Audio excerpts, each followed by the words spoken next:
salud y bienestar. El bruxismo es una actividad inconsciente que consiste en rechinar los dientes, generalmente durante la noche. ¿Pero qué lo provoca? Achacamos un buen porcentaje a problemas de oclusión.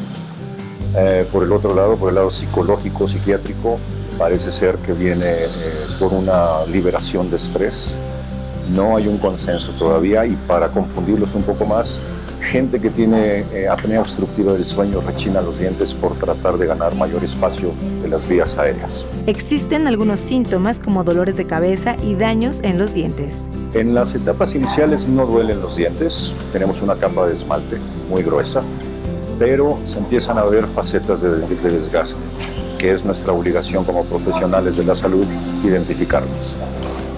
Otra de las cuestiones que sucede es que como hay una actividad muscular exagerada, tanto en tiempo como en intensidad, los pacientes presentan muchos dolores musculares, sobre todo a nivel maceteros temporales, que muchas veces lo confunden con migrañas o con cefaleas, cuando obedece más que nada a un cansancio muscular.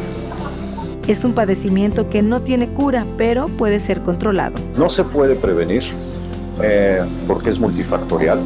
Parece ser que hay una carga genética. Esto significa hijo de bruxista va a ser bruxista. Todavía no está comprobado.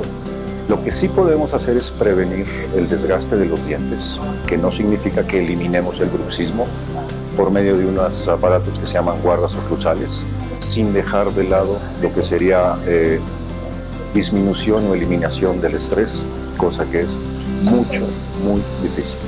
No tenemos una cura actual, sí tenemos medios para minimizar sus daños.